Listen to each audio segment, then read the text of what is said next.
Assalamualaikum warahmatullahi wabarakatuh. Halo everyone, di sini saya akan menjelaskan mengenai sejarah Baitul Hikmah di Baghdad. Sebelum ke materi, perkenalkan nama saya Fajar Nur Laila dari Program Studi Perpustakaan dan Sains Informasi Universitas Islam Negeri Salatiga dengan NIM 5306 0240008. Oke, lanjut langsung ke materi. Langsung saja, di sini saya akan menjelaskan apa itu Baitul Hikmah.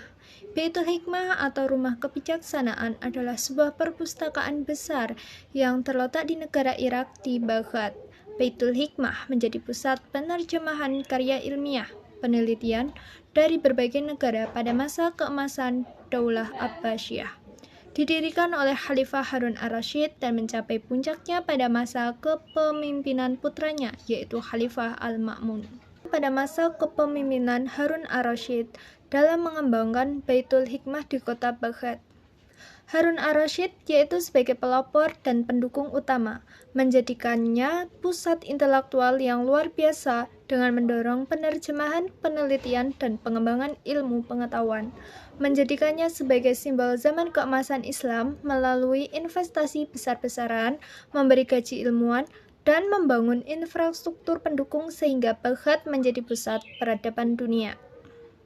Jadi Harun ar-Rasyid itu menjadi tokoh utama dalam membangun Baitul Hikmah di kota Baghdad dan menjadi salah satu pelopor utama. Selanjutnya, setelah Harun ar-Rasyid sirna dan purna dalam memimpin Baitul Hikmah, beliau digantikan oleh putranya yaitu Khalifah al-Ma'mun. Khalifah al-Ma'mun berhasil mengumpulkan banyak ilmuwan dari berbagai latar belakang, termasuk Persia dan Kristen, untuk saling berbagi ilmu, pandangan, dan budaya dalam suasana intelektual yang terbuka. Di lembaga ini juga didirikan observatorium yang memperkuat posisinya sebagai pusat penelitian termuka pada abad pertengahan. Berbagai bidang ilmu berkembang pesat, seperti matematika, astronomi, kedokteran, kimia, zoologi, geografi, dan kartografi. Melalui penerjemahan literatur dari India, Yunani, dan Persia, para ilmuwan mampu menghimpun pengetahuan dunia secara luas dan menghasilkan penemuan-penemuan baru.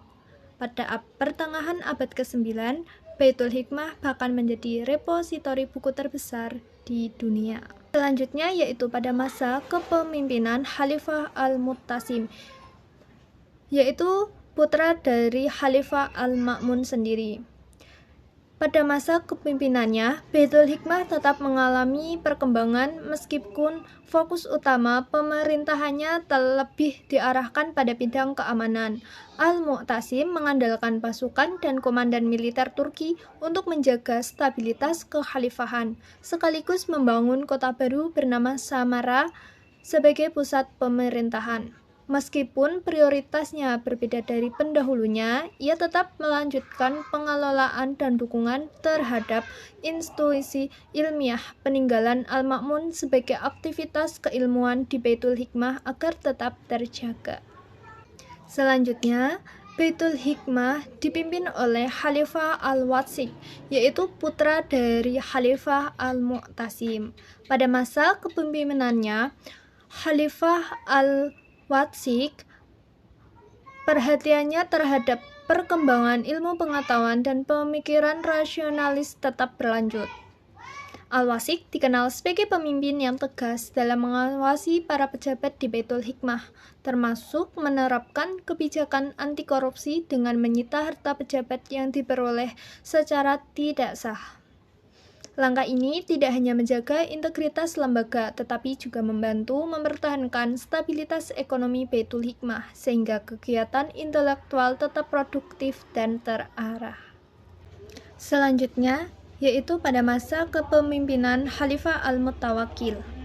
Pada masa kepemimpinannya, Baitul Hikmah mulai mengalami adanya perbedaan kebijakan. Akibat pemikiran beliau mengenai keagamaan dan intelektual yang lebih sempit dibandingkan pendahulunya.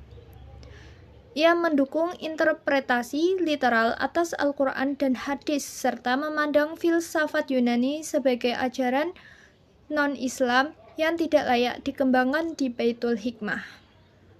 Al-Mutawakkil memaksakan ortodoksi Sunni, membatasi perdebatan teologis dan filosofis, serta menghentikan dukungan terhadap proyek penerjemahan besar-besaran dari teks Yunani dan Persia, padahal kegiatan tersebut menjadi fondasi kejayaan Baitul Hikmah.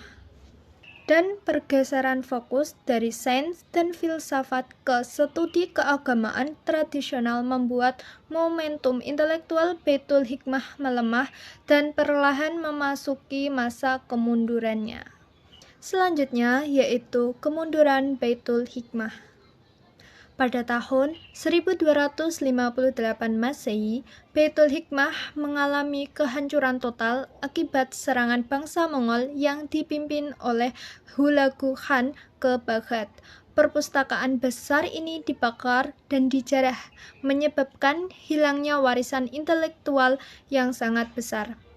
Ribuan hingga ratusan ribu manuskrip serta buku berharga yang dikumpulkan selama berabad-abad dibuang ke sungai Tigris hingga airnya menghitam oleh tinta dari buku-buku tersebut. Kehancuran ini menjadi pukulan besar bagi dunia Islam, memicu kemunduran intelektual yang signifikan dan mengakhiri peran Baghdad sebagai pusat ilmu pengetahuan global. Terakhir yaitu kesimpulannya. Baitul Hikmah merupakan pusat ilmu pengetahuan terbesar dalam peradaban Islam yang mencapai puncak kejayaannya pada masa Khalifah Al-Ma'mun melalui dukungan terhadap penelitian, penerjemahan, dan kolaborasi ilmiah lintas budaya. Lembaga ini menjadi wadah lahirnya para ilmuwan besar dan tempat berkembangnya berbagai disiplin ilmu seperti matematika, astronomi, kedokteran, kimia, dan geografi. Kepemimpinannya setelahnya, terutama Al-Mu'tasim dan Al-Watsik, masih menjaga keberlanjutan aktivitas intelektual, meskipun dengan fokus yang berbeda-beda. Namun, masa Al-Mutawakkil menandai awal kemunduran akibat kebijakan keagamaan yang membatasi rasionalisme dan menghentikan proyek besar penerjemahan. Akhirnya, kehancuran Baitul Hikmah pada tahun 1258 Masehi oleh serangan Mongol menghapus sebagian besar warisan intelektual Islam dan mengakhiri era keemasan Baghdad sebagai pusat ilmu pengetahuan dunia. Nah, seperti itulah penjelasan yang saya dapat jelaskan mengenai Baitul Hikmah di kota Baghdad, negara Irak. Jika ada kesalahan dalam ucapan, dalam penjelasan, mohon dimaafkan. Dan jika ada pertanyaan, boleh saja ditanyakan di dalam kolom komentar. Jangan lupa subscribe dan like video ini. Terima kasih. Wassalamualaikum warahmatullahi wabarakatuh.